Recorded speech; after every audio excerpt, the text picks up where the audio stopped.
A millionaire stopped at a red light and heard a song only his dead wife ever knew. 3 little girls were singing it. What he discovered next unraveled a 4-year mystery, and reunited a family torn apart by betrayal and secrets.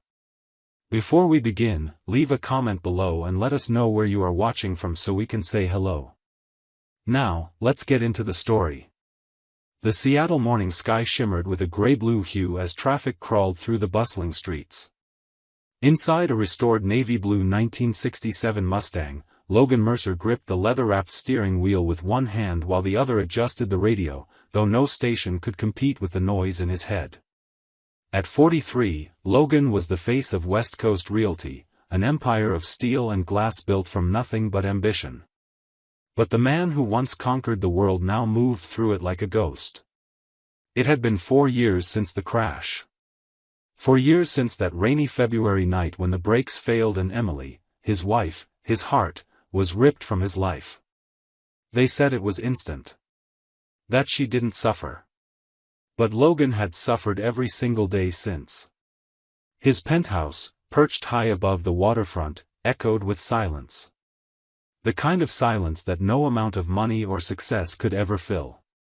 He'd stopped counting awards, stopped answering calls from Forbes and the Seattle Business Journal. What was the point? He had no one to share it with. Even now, on his way to another investor meeting, he felt nothing. His phone buzzed, probably another deal to approve, but he ignored it, staring straight ahead as if expecting the road to offer some kind of answer. As Logan turned onto 3rd Avenue, something stirred. A strange tension pulled at his chest, a whisper of fate teasing the edge of his thoughts. He didn't know it yet, but his entire life was about to change, not because of a contract or a market swing, but because of a sound.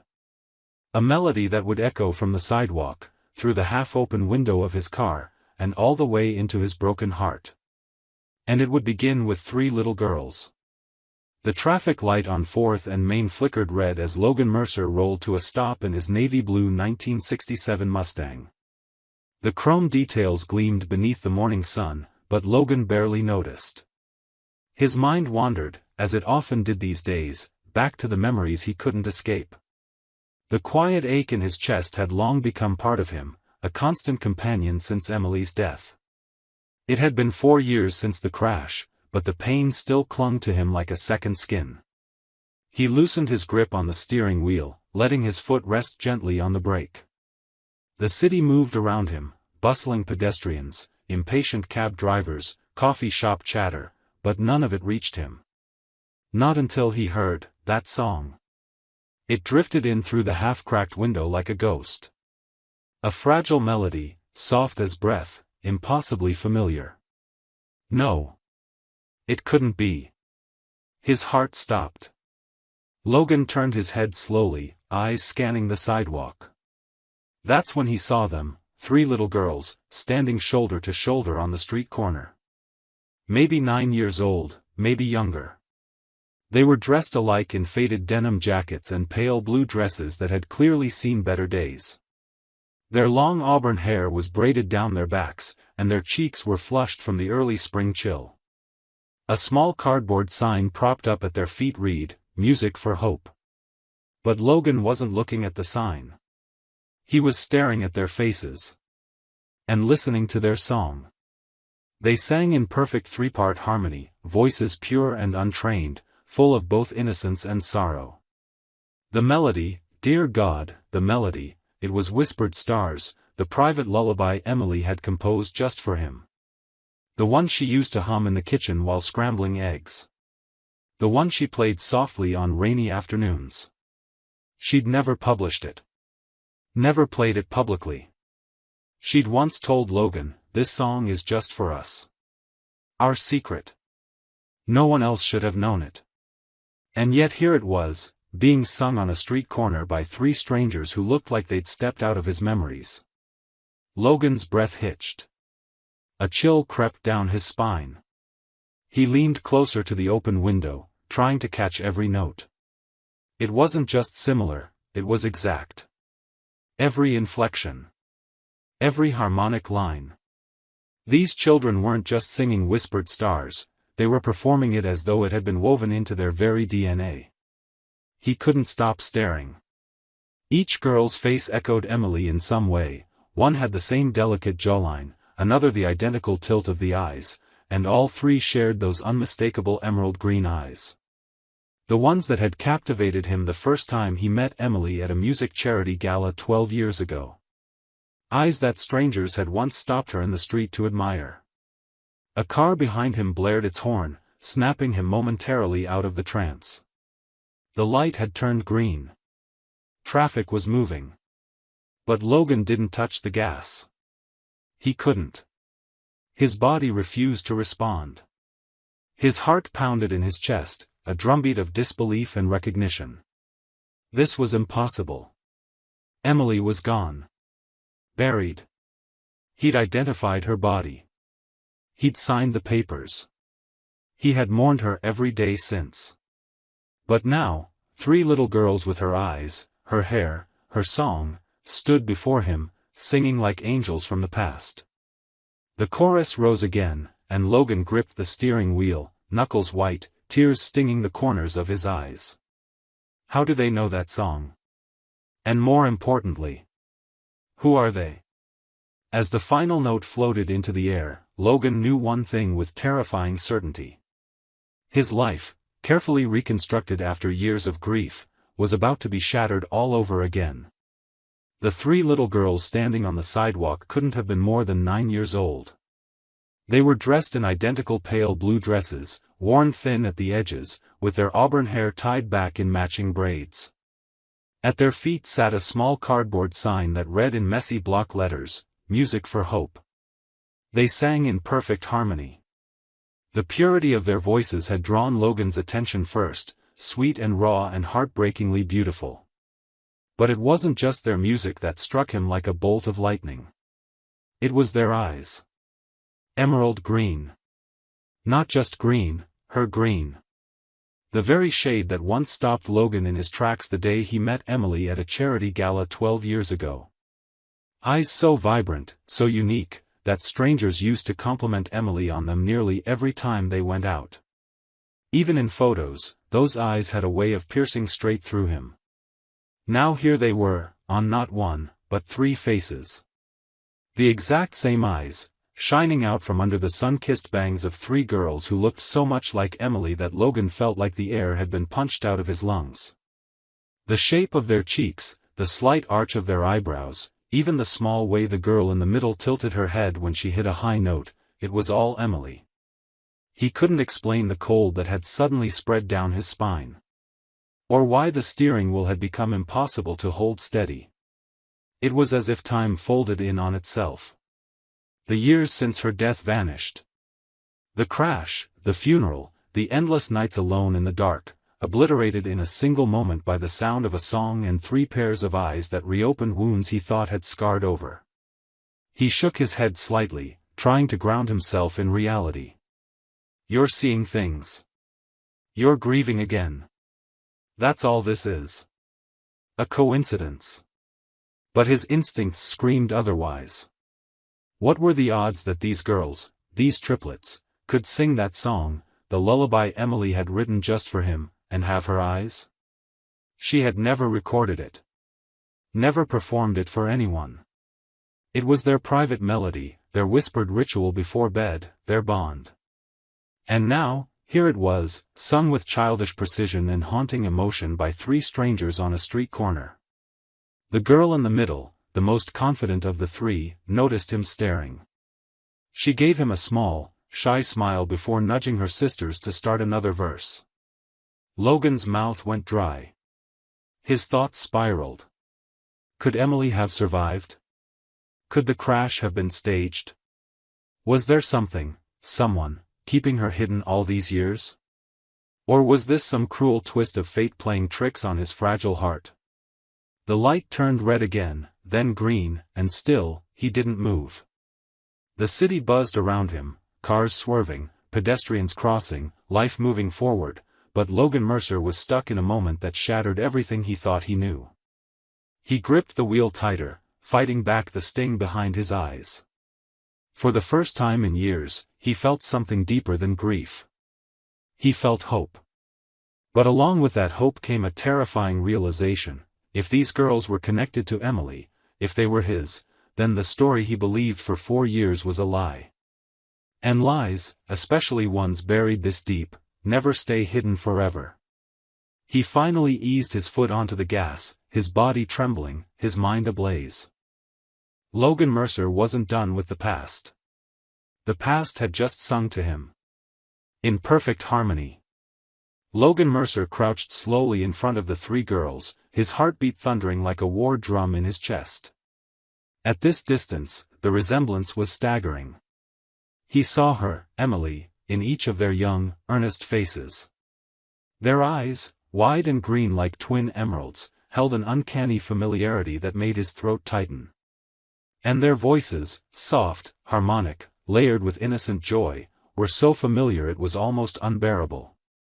"That was beautiful," Logan said quietly, offering the girls a $20 bill with a trembling hand. The girl in the middle, slightly taller than the others, stepped forward confidently to accept it. "Thank you, mister," she said with a sweet smile. "I'm Ella. These are my sisters, Lily and Sophie." Logan's breath caught. "Triplets?" he asked, already knowing the answer but needing to hear it from them. Ella nodded proudly. "Since forever." He forced a smile as his eyes flicked between them. Sophie, the quiet one, clutched a worn music notebook to her chest. Lily stood a step behind her sisters, shy and cautious, her eyes darting up at him with silent curiosity. Each girl had the same coppery hair as Emily, the same tilt to their nose, the same delicate chin. Then Logan cleared his throat, trying to steady himself. "That song you were singing. Where did you learn it?" The girls exchanged glances, a silent conversation passing between them. For a moment, no one spoke. Then Ella answered softly, "Our mama Emily taught it to us when we were little. She said it was special. Just for us." Logan staggered back a half step as if the words had physically struck him. His knees nearly gave out beneath him. Emily. They'd said her name. Your mama," he repeated, his voice a whisper.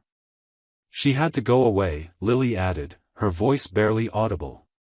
"But Grandma Martha takes care of us now." "Grandma Martha?" Logan echoed. "Who is she?" "Her full name is Martha Reed," Sophie chimed in, hugging the notebook tighter. "She was Mama Emily's best friend. We live with her in the building behind the church." Logan's vision blurred. He had to blink several times to stay upright. Martha Reed. That name rang a bell, faint, but there. A nurse, maybe? Someone from Emily's hospital days?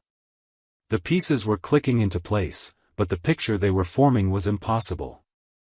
Yet here they were, these girls who looked exactly like Emily and knew the melody he had once believed lived only inside her. Ella studied his face with unsettling clarity. "You look really sad when we talk about Mama Emily," she said. "Did you know her, too?" I might have," Logan replied, his voice cracking. "What did she look like?" "She was really pretty," Lily said without hesitation. "She had hair like ours and the same eyes. She always smelled like vanilla and sang to us. All the time." Sophie looked down. "Sometimes she cried at night when she thought we were asleep," she murmured. "But she always said she loved us very much." A sharp ache pierced Logan's chest. These were not stories invented by street kids trying to earn sympathy. These were memories. Real, vivid, painful memories that only her children could carry. His mind reeled. Was it even possible? Could Emily have survived the crash and given birth in secret? And if so, why had she disappeared without a trace, without telling him? Why had she hidden his children from him? "Girls," he said finally, struggling to keep his voice steady, "would it be all right if I met your grandma sometime?" Ella tilted her head, thoughtful. "She's really careful about strangers.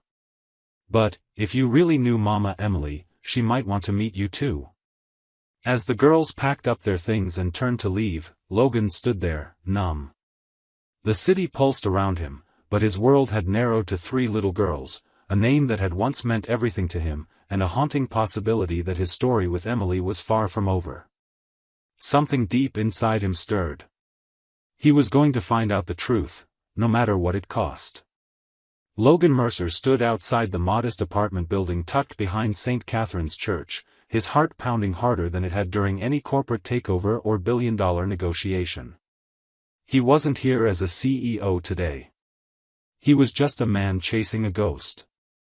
He clutched a paper bag filled with groceries, an excuse, a peace offering, a lifeline. The building was worn, its bricks faded by years of rain and wind.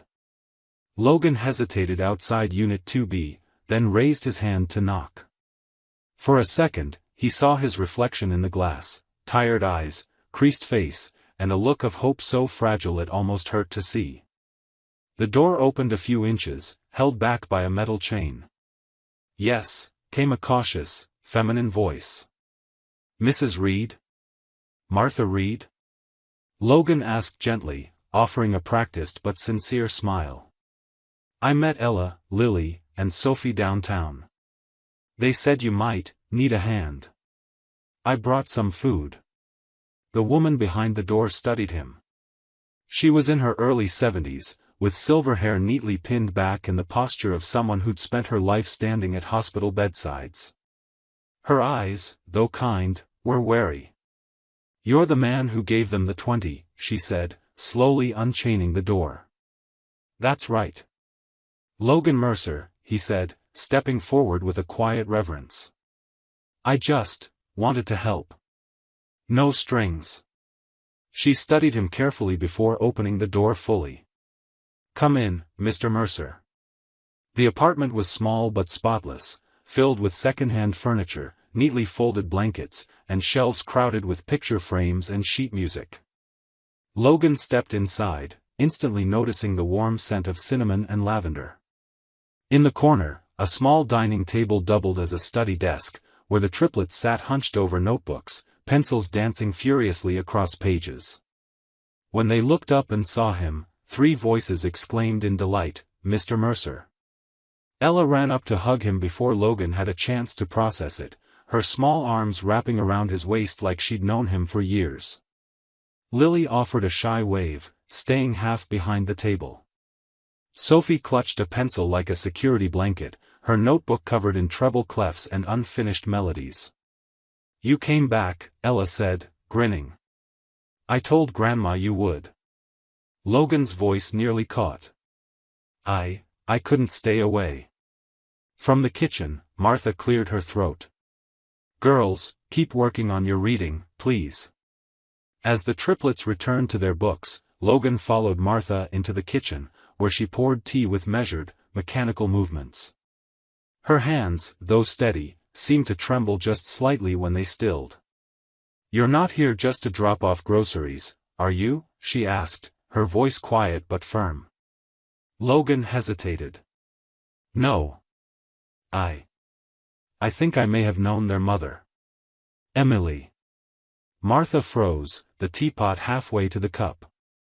Her eyes flicked toward the living room, then back to Logan. "You said Emily?" "Yes." His voice softened. "Emily Mercer. My wife." The teacup clinked gently against the saucer as Martha set it down. She looked at Logan as though seeing him for the first time. "I need to be very clear with you," she said. "Those girls are safe here. I won't let anything happen to them." Logan nodded, emotion welling in his throat. "I'm not here to take them away. I need to understand. The song they sang, the way they look. They're not just strangers to me." Silence fell between them, thick and suffocating. Martha looked down, hands clasped tight. Then, almost too softly to hear, she said, "She made me promise, if he ever came looking." Logan leaned forward. "If who came looking?" But before she could answer, Ella called from the living room, "Grandma, Mr. Mercer, come see what Sophie drew." Martha wiped her hands on her apron. Her voice was even, but her eyes shimmered with something deeper, fear, maybe. Or guilt. "Another time, Mr. Mercer," she said. "But you'd better be ready. Because the truth doesn't come cheap." Logan Mercer's hands trembled as he sat in the cramped living room of the apartment behind the old church. The couch springs creaked beneath him, and the faint smell of lavender air freshener clashed with the weight of what he was discovering. Across from him, little Sophie sat cross-legged on the floor, a worn manila folder clutched tightly to her chest. "She said music is the language of the heart," Sophie whispered, opening the folder with a reverence that made Logan's throat tighten. Inside, the folder contained dozens of sheets of handwritten music, some slightly torn, others wrinkled from use, and all of them immediately recognizable. The moment Logan's eyes scanned the pages, a chill swept down his spine. The notations weren't generic. They weren't copied from some childhood music book. No. These were original compositions, marked by the same looping clefs, the same quirky tempo changes, the same emotive markings that only one person in the world ever used. Emily. Every line, every note, every slur bore her signature style. Logan remembered watching her scribble furiously at the baby grand in their apartment, humming softly as she tapped a pencil against her chin, her brow furrowed in thought. She always wrote music like it was a conversation, an outpouring of emotions too raw for words. Seeing it again was like hearing her speak after 4 years of unbearable silence. He reached for one of the pages. His fingers hovered above the paper like it might disappear if he touched it. Then he finally picked it up and saw the title scrawled across the top in Emily's looping handwriting, "Hope in Pieces." He remembered that one. She had played it the day after they lost their first pregnancy, a raw, aching melody that made him cry in the dark while she pretended not to notice. "She taught us all these," Lily said quietly, joining Sophie on the floor. Before she had to leave. Ella added, "Sometimes she'd sing while she brushed our hair. Other times, she'd play piano with us sitting beside her. We'd sing together until she started crying and told us she was just tired." "She wasn't tired," Sophie said. "She was sad." Logan's heart cracked. The girls didn't understand the depth of the grief embedded in that sadness. But he did. And now, seeing the proof in their hands, in the form of these musical fingerprints, was more than confirmation. It was a scream from the past, declaring that Emily hadn't died, hadn't vanished. She had survived, suffered, and somehow passed on her love in the only way she knew how, through music. Martha watched from the kitchen doorway, her arms crossed tightly. Her eyes tracked every movement Logan made. She wasn't saying much, but her silence was deafening. Protective. Calculated. As though she were deciding just how much truth Logan deserved. He could feel her resistance, but he didn't care. He wasn't leaving until he understood everything. "Where did she go?"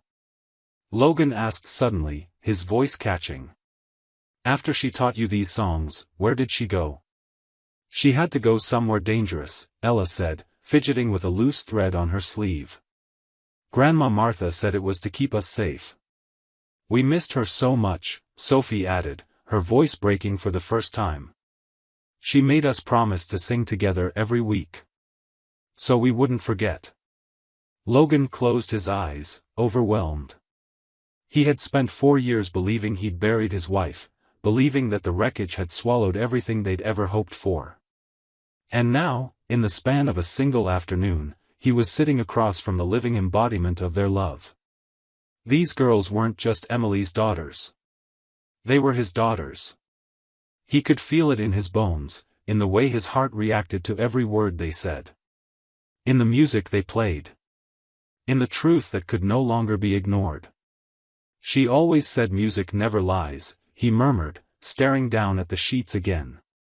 And now, Logan knew, beyond doubt or fear, that the music was telling him everything. Emily had lived. She had loved. And she had left behind a trail only he could follow. The music had never lied. It had simply waited, for the right ears to hear it again. Logan Mercer sat in the corner booth of the cafe across from Seattle's historic courthouse, his espresso untouched. His fingers drummed against the edge of the table with the restless precision of a man on the edge of something monumental. Across from him sat Jenna Park, a private investigator with a reputation for uncovering the kind of secrets people paid millions to keep buried. Her sleek black blazer, calm demeanor, and the discreet leather folder on the table between them sent Logan's pulse into overdrive. "Are you ready for this, Mr. Mercer?" Jenna asked gently, though her eyes were already scanning his face for a reaction. Logan took a slow breath, his throat tight. "As ready as I'll ever be." Jenna opened the folder and laid out a series of documents, employment records, timestamps, hospital rosters, financial paperwork, and a printed photograph of a smiling younger woman in scrubs. Martha Reed, the woman currently raising Ella, Lily, and Sophie, was pictured standing in front of Seattle General Hospital. "This is where the trail begins," Jenna said. "Martha Reed worked here as a pediatric nurse for 36 years. Her personnel file confirms it." Logan's eyes scanned the papers, barely able to breathe. "She retired in December of 2020, just 1 month after Emily's reported death," Jenna continued. "More importantly, during October through December of that year, she took 3 separate family emergency leaves. Each request cited a vague medical situation involving a non-specified dependent. No records of the dependent exist, and no details were required due to her tenure." Logan's mouth went dry. "That's when the girls would have been born." Jenna nodded. "Exactly. It gets more compelling." She slid a set of triplet birth certificates across the table. Each was eerily identical, same date of birth, February 15, 2020, same delivery hospital, Seattle General. But where the Section 4 mother's name was stamped as unknown, and the father's name was marked not provided. Custodial care, emergency guardianship granted to Martha Reed. Emergency guardianship, Logan whispered, the words thick and foreign on his tongue. "No mother. No father listed. No attending physician is named," Jenna said. "No delivery records, no insurance documentation, no standard infant health profiles." Logan's eyes filled with something between grief and rage. These children were erased before they even had a chance to exist on paper. "Exactly," Jenna said. "And there's more." She pulled out a grainy photo printed from her surveillance footage taken the previous afternoon. The image showed the 3 girls, Ella, Lily, and Sophie, standing in their usual corner, harmonizing to the haunting lullaby that had first shattered Logan's defenses. But it was the close-ups that made his breath catch.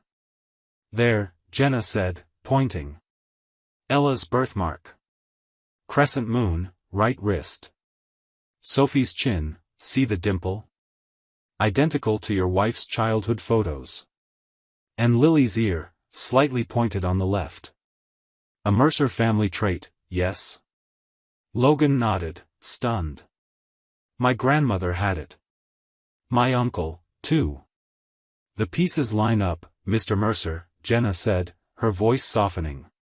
"Everything you've told me about Emily, her musical ability, her protective instincts, her devotion, it all fits. These aren't just children she might have known. These are her daughters. Your daughters." Logan leaned back, pressing his palms over his face. "She didn't die. She didn't die in that car." "No," Jenna said. "I believe she staged that crash. And Martha Reed helped her disappear." Silence hung between them like a gavel waiting to fall. Finally, Logan dropped his hands, his face pale but determined. "So what you're saying is, someone faked my wife's death. Hid my children. And buried the truth for 4 years." "Yes," Jenna replied. "And whoever did it had the access and power to erase medical records, falsify legal documentation, and reroute an entire birth event. That kind of cover-up doesn't happen by accident, Mr. Mercer. It happens when someone is desperate. Or dangerous. Logan's jaw clenched. Emily didn't run without reason. Someone scared her. That's what I'm going to find out, Jenna said firmly. But first, we need to confirm it all with DNA. I can get samples discreetly. But if you're right about what happened, we may be digging into something much darker than lost family. Logan stared at the photo of his daughters, his blood, his legacy, singing on a freezing street corner while he believed they were buried with their mother. I don't care what it costs, he said finally, voice sharp with purpose. Whatever's hiding behind this. I'll find it. For them. For Emily. For all the time I thought I lost. Jenna closed the folder. Then let's uncover the truth. Logan Mercer stared at the folder Jenna Park had just placed on his mahogany desk. His fingers trembled as he flipped through the pages, documents, time-stamped images, transcriptions of old hospital logs, and employee records. But the most chilling page was the last, a redacted report showing that Damian Cole, his longtime business partner and closest professional ally, had been under quiet investigation years ago for suspicious offshore transfers. It's him, Logan whispered, the words sticking in his throat like gravel. It was always him. Jenna gave a solemn nod. I triple-checked. The financial activity, the timeline, the threats.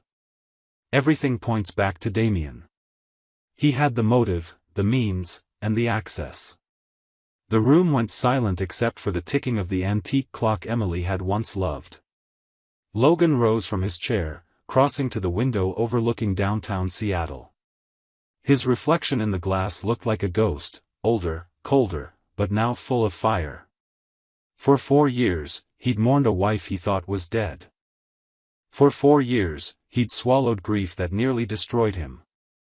Now he knew she had run, not because she wanted to, but because she'd been forced to. Because someone they trusted had turned into something monstrous. He threatened to kill us, Logan murmured. He made her run. She was 6 months pregnant, Jenna. And he cornered her in a damn parking garage.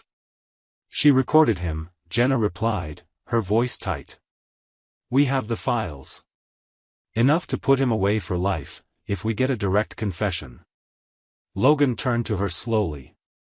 What are you suggesting? Jenna leaned forward, her gaze sharp. You meet with him. Wear a wire. Let him talk. If he says one wrong word, we've got him. The FBI's on standby.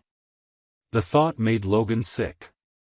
The idea of sitting across from the man who had nearly destroyed his entire family churned his stomach. But then he thought of Ella's voice, singing Whispered Stars on that street corner. Of Lily's shy laugh. Of Sophie's tiny hands playing their mother's music. And of Emily, pregnant, terrified, running for her life. I'll do it, he said, jaw tight. But if he tries anything, I won't just sit there. Jenna's eyes softened slightly. You won't have to. We'll have eyes everywhere. The next morning, Logan dressed in a dark charcoal suit, the one Emily always said made him look dangerously good. But today, it was armor. Beneath his tailored blazer, a small microphone was taped to his chest. Jenna adjusted the signal one last time, then nodded. You're live. As Logan entered the towering glass lobby of Cole Mercer Investments, he felt the air thicken. The receptionist greeted him as usual, but he could feel the tension buzzing under her professional smile. People knew something. Or maybe they just sensed it. Truth had a way of poisoning even the prettiest rooms. Damian's office was the same as always, sleek, modern, pretentious. The man himself stood by the floor-to-ceiling windows, sipping espresso. Logan. Damian greeted with open arms. Look at you, man. Thought you were too busy to stop by these days. Logan forced a tight smile and shook the hand that once helped build his empire, and now made his skin crawl. Had some things I needed to clear up. Thought it was time we talked about the past. Damien chuckled, moving behind his desk. Always good to catch up with old friends. What part of the past are we revisiting? November 2020, Logan said, casually pacing the room. Around the time Emily died. The change was immediate. Damien's smile faltered. His hand, steady a moment ago, tightened slightly around the espresso cup. A terrible time, he murmured. I still can't believe she's gone. Funny, Logan said, turning to face him. Because I don't think she is. Damien's head tilted. Excuse me? I found the girls, Damien. Emily's daughters. My daughters. The silence was deafening. Damien's face froze. His hands moved slowly, too slowly, toward the top drawer of his desk. You're lying, he said finally, but his voice had lost all its charm. Logan took a step forward. She recorded everything. The threats. The money. The offshore deals. You stole millions from our company. And when she found out, you tried to erase her. You don't know what you're doing, Damien growled, his voice dropping an octave. No, Logan replied, his voice rising with fury. You don't know what happens when a father finds out you tried to kill his family. Damien lunged for the drawer, but the office door burst open. FBI agents flooded in, shouting commands. Guns raised. Chaos. Damien Cole, an agent barked. You're under arrest for conspiracy to commit murder, wire fraud, and money laundering. As they dragged Damien from the office, he snarled at Logan. This isn't over. Oh yes, Logan whispered, heart pounding, it is. Because the truth was finally on the record, and justice had just begun. The old wooden chest creaked as Martha Reed opened it with trembling hands. The scent of aged paper and lavender drifted into the room as Logan Mercer watched, heart pounding. For days, he had waited, ached, for the moment when he might learn the truth. And now, as Martha reached inside and pulled out a small metal box, that moment had arrived. She told me, Martha whispered, her voice fragile, if you ever found the girls, and came asking questions. I was to give you this. She placed the box in Logan's hands, fingers lingering as if reluctant to let go of the past. Everything she wanted you to know is inside. Logan sat heavily on the edge of the bed in the cramped spare room, the triplets' quiet laughter drifting in from the kitchen where they were helping prepare sandwiches. The innocence of their voices made the metal box in his hands feel 10 times heavier. He lifted the lid.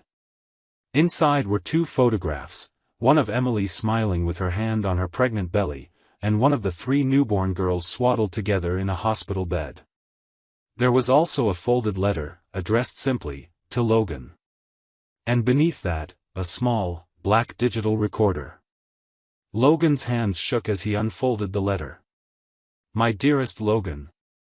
If you're reading this, it means you found them, our daughters. Grace, Hope, and Faith. The 3 miracles I never got to tell you about. I'm so sorry for the pain my disappearance caused. I did it to protect you. The man who tried to destroy us is Damien Cole. He's been stealing from Mercer Enterprises, funneling money through our offshore accounts to fund illegal weapons deals. When I discovered the evidence, I confronted him. He cornered me in the parking garage.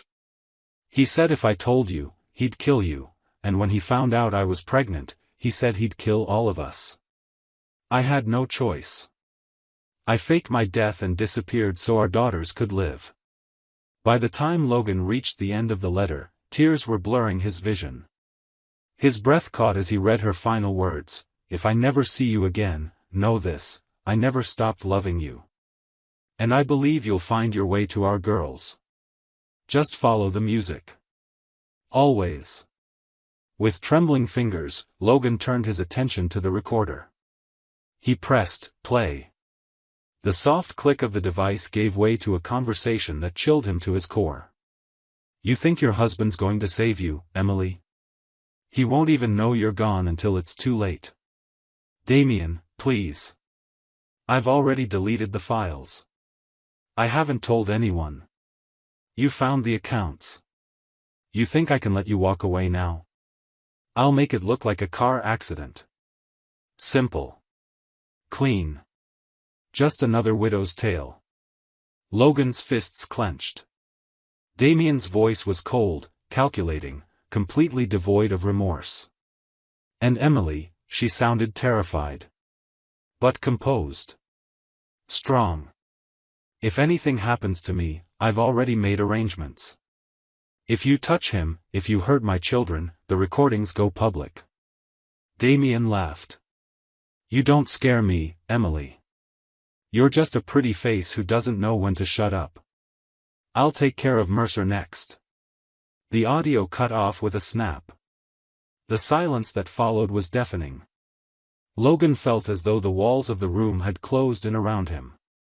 His blood roared in his ears. His instincts as a businessman, an empire builder, had always told him to play it calm, to wait, to analyze. But this? This was personal. Damien Cole hadn't just stolen from him, he'd stolen 4 years of Logan's life. 4 years he could have spent raising his daughters. 4 years of a marriage that could have survived. 4 years of watching his wife live in terror, hiding in shadows while he grieved at an empty grave.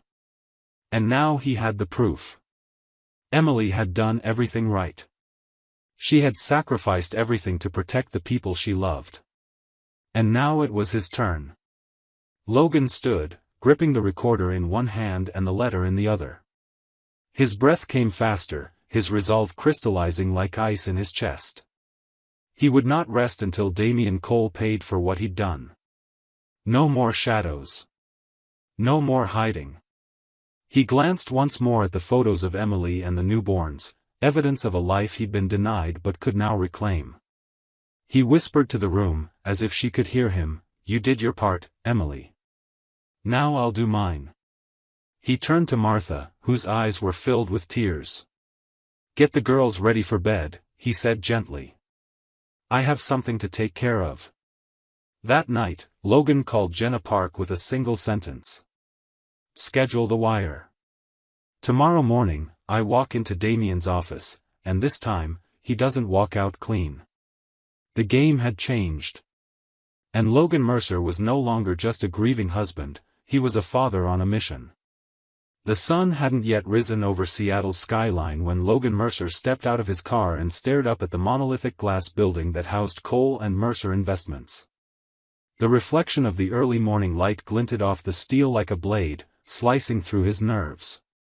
He adjusted the wire discreetly hidden beneath his tailored jacket, provided by Jenna Park and connected to a federal agent monitoring from a nearby surveillance van, and drew a slow breath to steady the storm inside him. Today, everything would change. For 4 years, Logan had walked through life like a ghost, haunted by the death of his wife Emily and consumed by the weight of what-ifs. But now he knew. Emily hadn't died.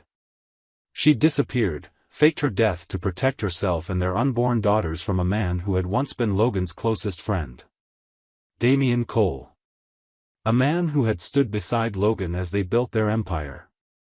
A man Logan had trusted with his finances, his future, and, unknowingly, his family's safety. And now, with evidence in his pocket and fire in his blood, Logan was here to watch it all come crashing down. He stepped into the marble-lined lobby and nodded at the security guard with practiced ease. Everything looked the same, polished, powerful, perfect. But it was a lie. Just like Damien.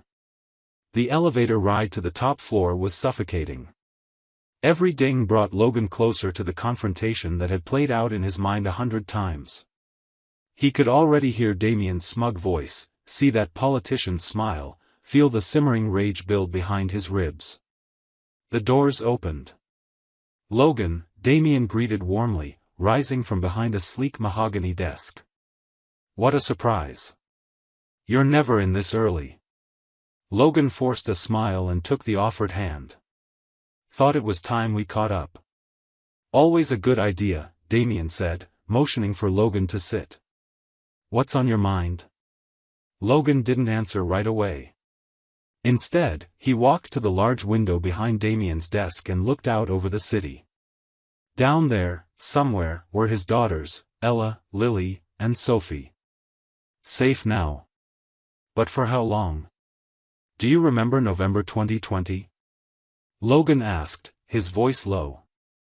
Damien's smile faltered ever so slightly. "Sure. That was, when Emily died, wasn't it?" he said, feigning solemnity.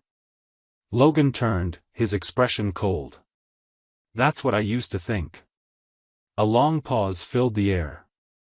The tension between them became suffocating.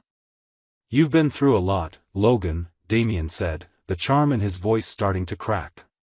"Grief can mess with your head. Maybe you should talk to someone." "I found them, Damien," Logan cut in, voice sharp. "I found Emily's daughters." "My daughters?" Damien's face went rigid. His hand moved subtly toward the top drawer of his desk. "You're not making any sense." "I think I am," Logan replied, eyes locked on the drawer. "You're the reason she ran. She told me everything, about the threats, the embezzlement, the recordings." Damien's calm cracked. "That woman was delusional. She—" "Save it," Logan snapped, stepping closer. "You told her you'd kill me. That a car accident would be easier to explain than 3 murders. You said those things, Damien. I have the tapes." For the first time, Damien's confidence wavered. The mask slipped. "You really think this ends with a couple of recordings?" Logan saw the movement, Damien lunging toward the drawer, and reacted instantly. He slammed his hand down on Damien's wrist, pinning it in place with a strength fueled by years of grief and fury. "You will not touch them," Logan hissed. Damien struggled, snarling like a caged animal. "You never had what it took to survive in this business. And you underestimated what I'd do to protect my family." Their eyes locked, 2 former partners, now enemies. And then, Logan released Damien's wrist and took a step back. "You're done," he said. "The FBI will have everything within the hour." Damien's expression twisted in disbelief, then fury. "You think this ends anything? You have no idea who I work with, what I'm capable of." "Then you better hope prison keeps you safe from me," Logan said, turning his back as federal agents burst through the door, weapons drawn. Damien's final words were drowned out by the sound of metal cuffs snapping shut. Logan didn't look back. His world had already begun to rebuild itself, one truth at a time. And now, with the man who destroyed his family in chains, the next chapter could begin. The afternoon sunlight filtered through the kitchen window of the small brownstone, casting golden rays across the hardwood floor. It was a peaceful day, on the surface. Logan Mercer sat at the dining table, reviewing paperwork for the formal guardianship application. The triplets, now inseparable from him, were scattered throughout the house. Ella was painting at the kitchen counter. Lily was in the backyard collecting leaves for a science experiment. And Sophie? Sophie had lost an earring. That was how it began. "Grandma Martha," Sophie called from the hallway. "I dropped my earring in your room. I think it rolled under the dresser." Martha Reed, sitting quietly in the living room, knitting a blanket for the girls, looked up with a patient smile. "Go ahead, sweetheart. Just don't mess up my closet again." Sophie giggled. "Promise." Inside the modest bedroom, Sophie got down on her knees, reaching beneath the antique dresser. Her fingers brushed something hard, not her earring. A corner of wood. She pushed farther and felt it shift. "Ella," she called, voice urgent now. "Come here." Ella bounded in seconds later, barefoot, face smudged with paint. "What is it?" "There's something, under the floor." Sophie stood, pointing. "Right there. Feel it?" They moved the dresser together, and that's when they saw it, a loose floorboard. The kind people only hide things under in spy movies and secrets. Lily came in next, dirt on her jeans, a leaf in her hair. "What are you guys doing?" Ella was already wedging her fingers under the board. "We found something." Within seconds, the girls pulled out an ornate wooden box, small, dusty, and clearly untouched for years. They sat cross-legged on the floor, staring at it. The air felt heavier now. Without speaking, Ella flipped the latch. Inside the box were items that didn't make sense, and yet made perfect sense all at once. 3 tiny hospital bracelets. Ultrasound photos labeled, Baby A, Baby B, Baby C. A letter with the name Emily Mercer in careful handwriting. And finally, 3 birth certificates. Real ones. Official ones. Lily read aloud, Grace Elizabeth Mercer. Hope Amelia Mercer. Faith Virginia Mercer. Father, Logan James Mercer. The room went silent. Downstairs, Logan had heard the commotion. He called up, "Everything all right up there?" No one answered. Seconds later, the girls appeared at the top of the stairs, the box clutched in Ella's arms, their expressions unreadable. Logan stood, confused but alert. "What is it?" Ella held out the papers. "These say you're our real dad. Not like a foster dad. Like, real." Logan blinked. For a moment, the world tilted. "What?" Sophie showed him the ultrasound. "Is this us?"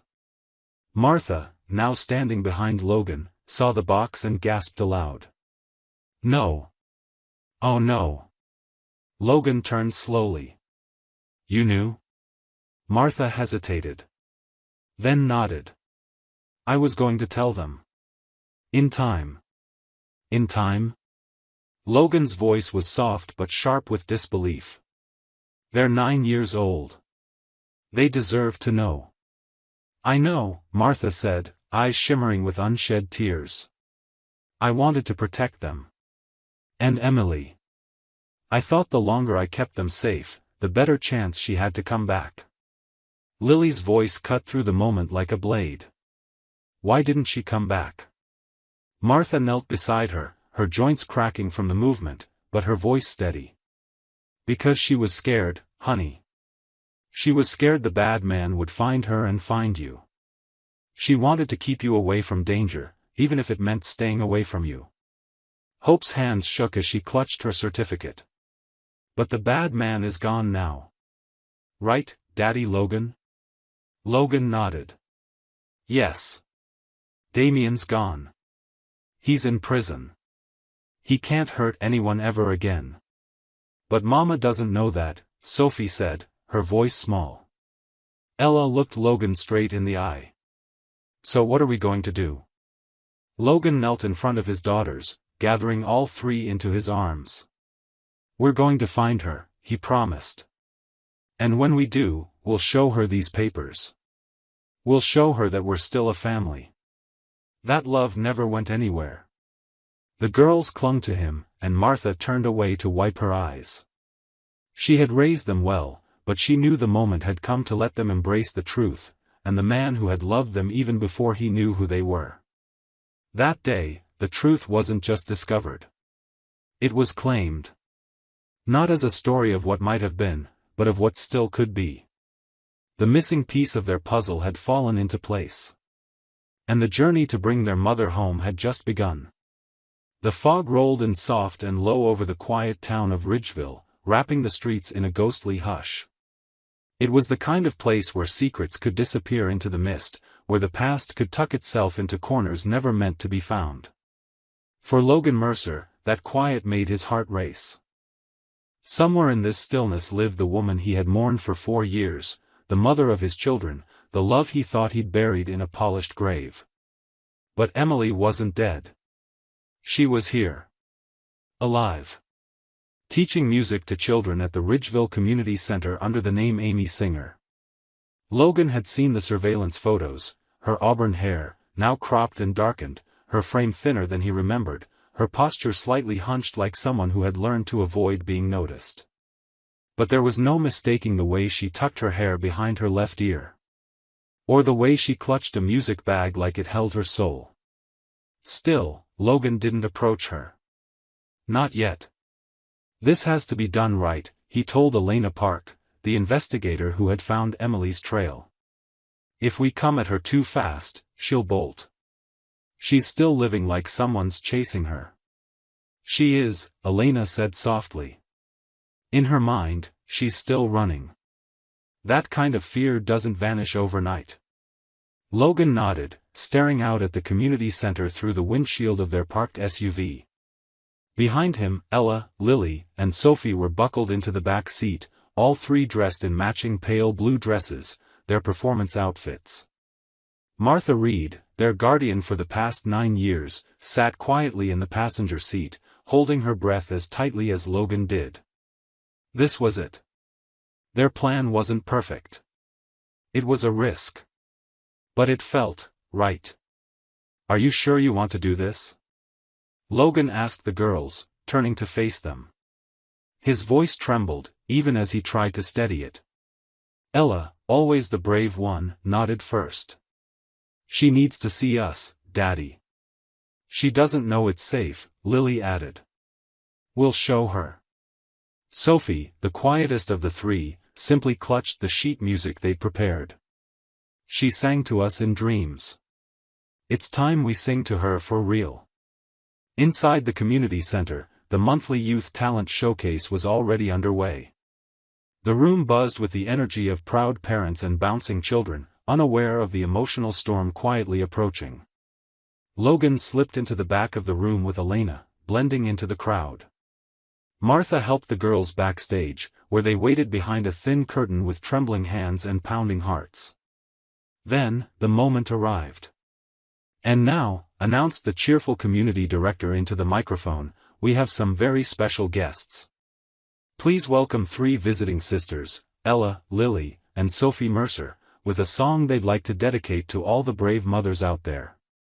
The crowd applauded politely. From across the room, seated alone near the exit as always, Emily lifted her head. The second she laid eyes on the stage, her entire body tensed. 3 little girls. Identical. Red-haired. Dressed like memories. Her hand moved slowly to her throat.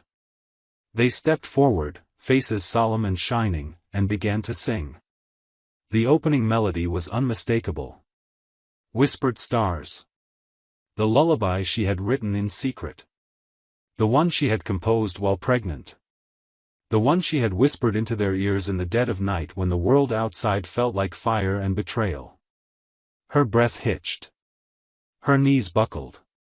In perfect harmony, her daughters carried her song across the room, Ella's strong, clear soprano, Lily's velvet alto, Sophie's soulful harmony, weaving together notes that had once been sung only in hiding. Their voices wrapped around the hearts of every person in that room, but none more tightly than Emily's. Tears fell freely down her cheeks as the melody climbed. And then, came the final verse. A verse that had never existed before. Mama, we've been waiting. Through the darkness and the years. Daddy found us, kept us safe now. Come home. Dry your tears. Emily stood. Hands trembling. Eyes wide with disbelief and hope and terror all at once. The room blurred. The applause vanished into silence. She moved forward, one hesitant step at a time, like someone approaching a dream too precious to touch. Ella saw her first. She broke away from the microphone. Mama. Lily and Sophie followed, voices forgotten, tears flowing. And then, they leapt from the stage. Straight into Emily's arms. She dropped to her knees, clutching them to her like lifelines, her sobs shaking her frail body. My babies. My precious girls. How did you find me? Lily looked up through her tears. Daddy did. Emily's head snapped up, scanning the crowd, her heart thundering. And there he was. Logan. Older. Grayer. But unmistakably him. Her breath left her body. "Is it really over?" she whispered. He nodded. "Damien's gone. The danger is gone. Emily, we're safe. We're whole again." The room watched in stunned silence as four souls shattered by fear and time found one another again. And somewhere, in the back of the hall, Elena wept, and Martha covered her mouth, and people clutched strangers' hands. Three voices had sung their mother home. And in that moment, nothing else mattered. The audience didn't applaud. Not yet. They watched in silence as a broken family pieced itself back together, right there on a community center floor. In a world full of noise and chaos, this moment was sacred. Emily cupped Logan's face, her fingers trembling. "Take us home," she whispered. Logan crossed the remaining space between them and wrapped his arms around all four of them.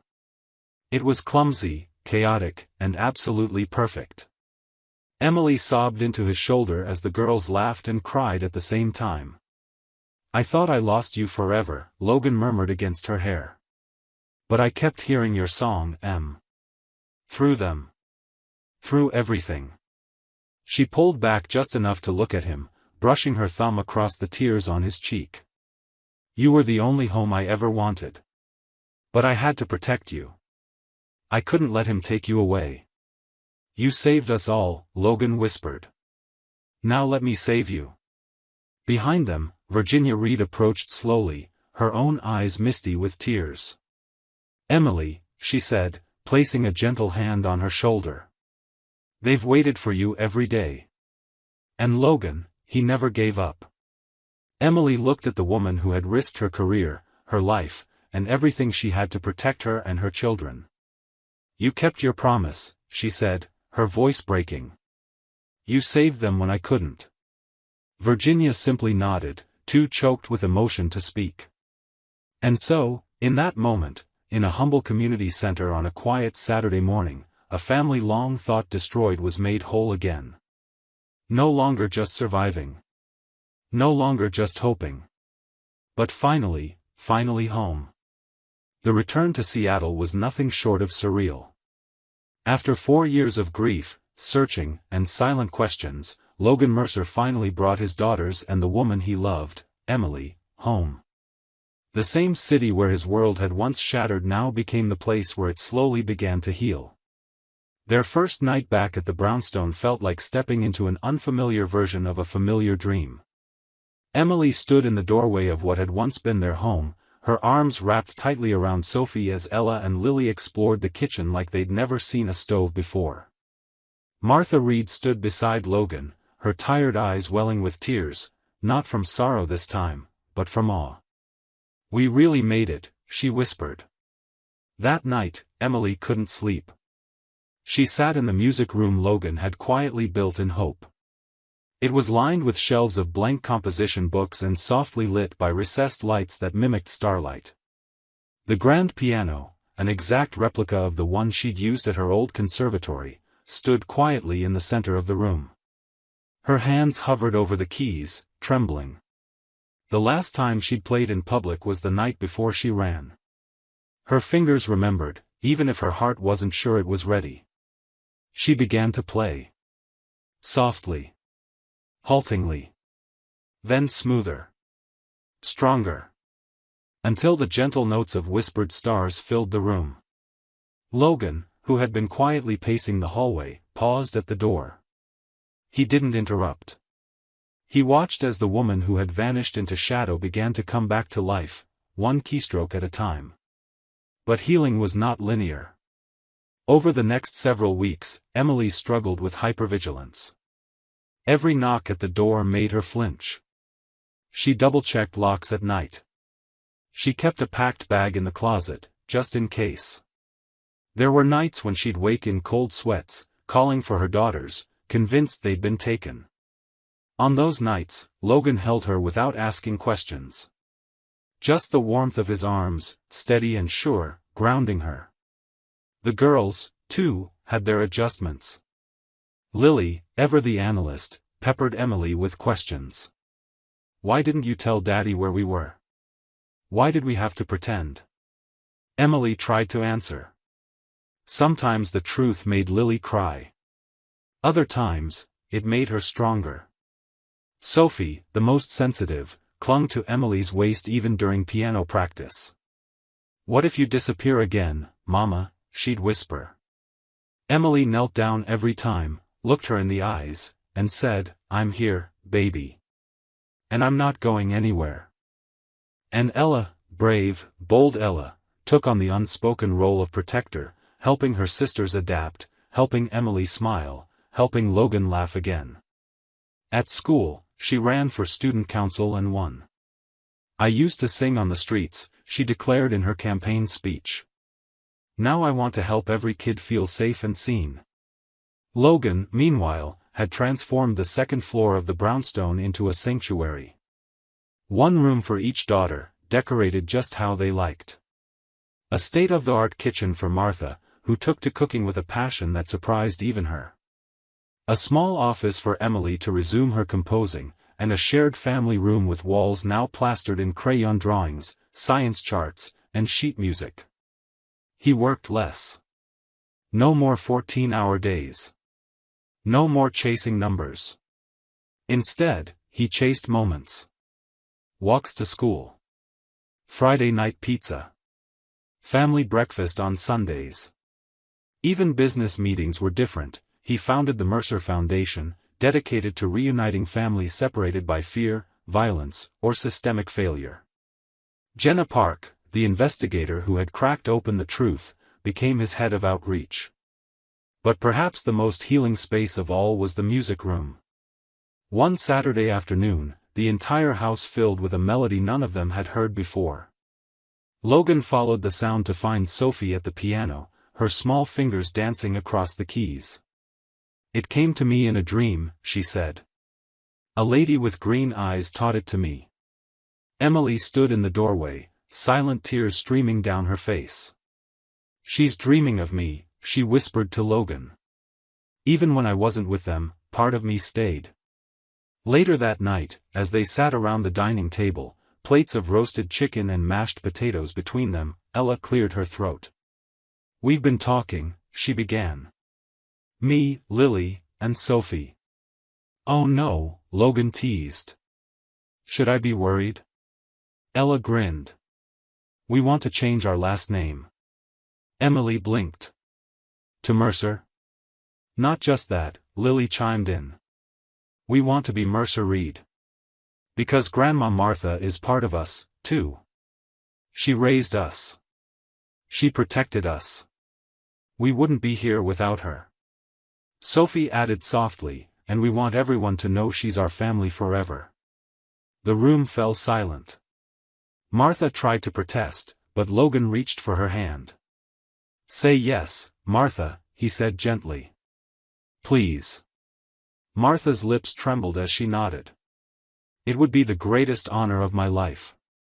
Weeks turned into months. Emily started teaching music again at a local community center. Logan took the girls to their first Mariners game.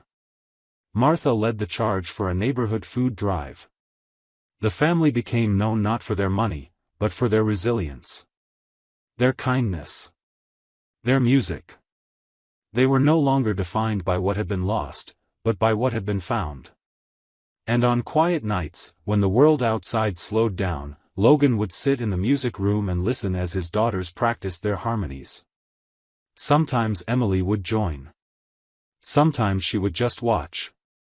And sometimes they'd play together, one family, one song, stitched together by hope, faith, and love.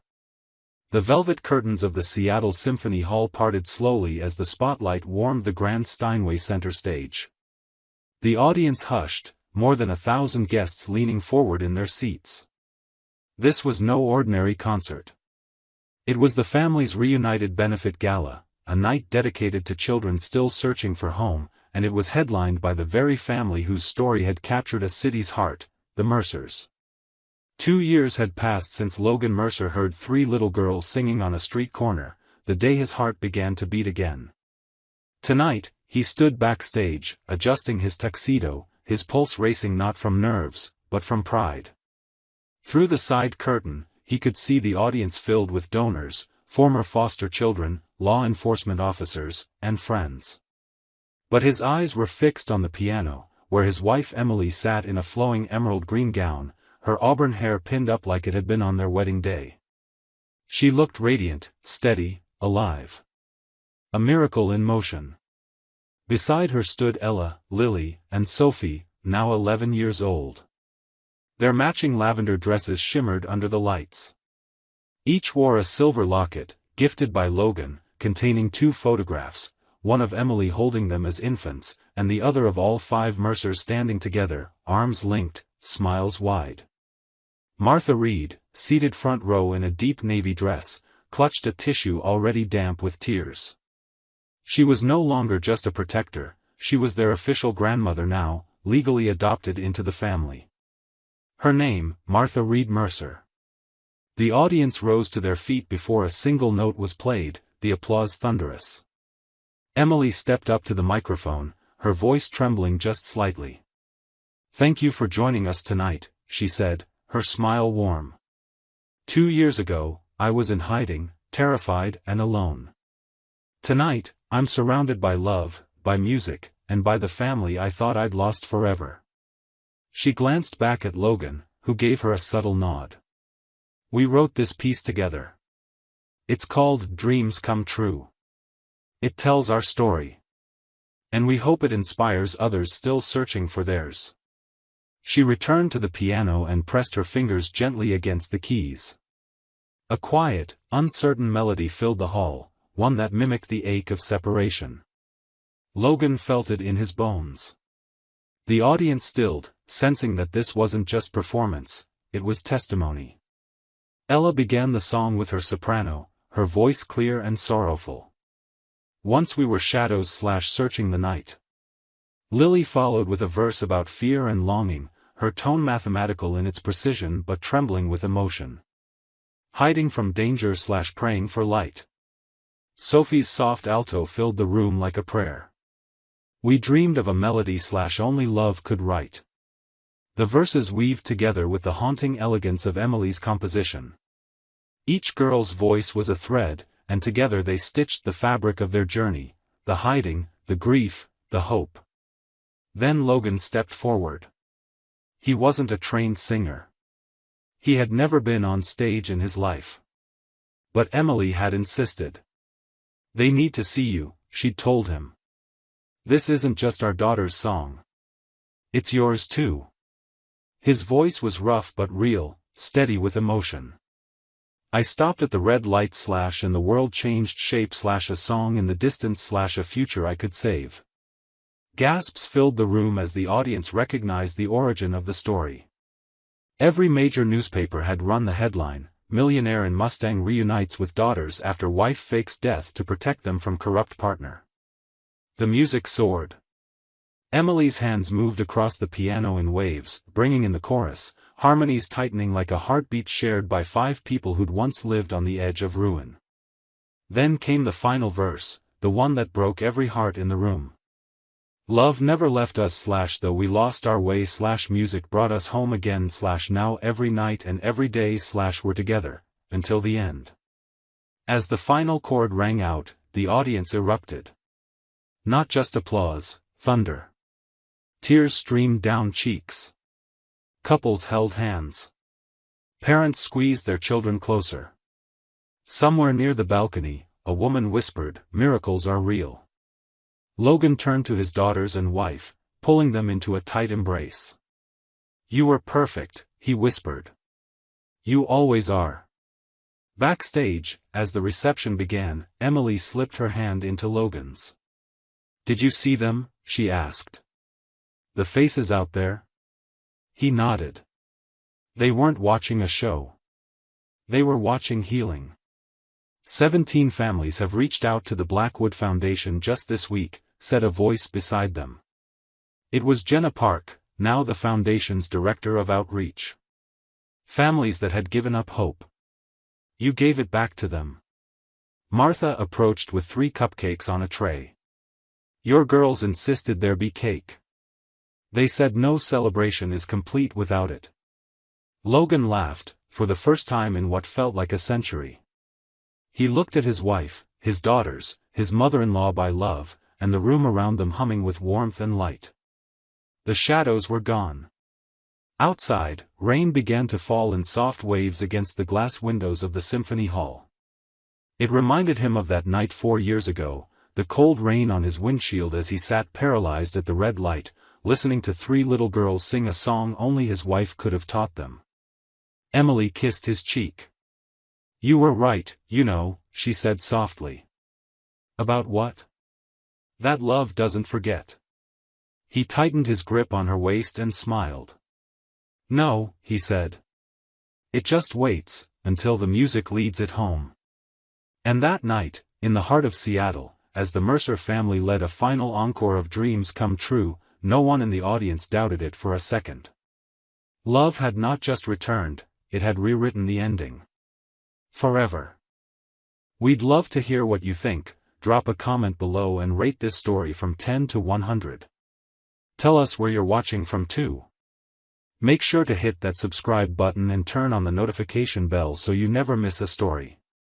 And if this touched your heart, check out more uplifting videos by clicking on the end screen now.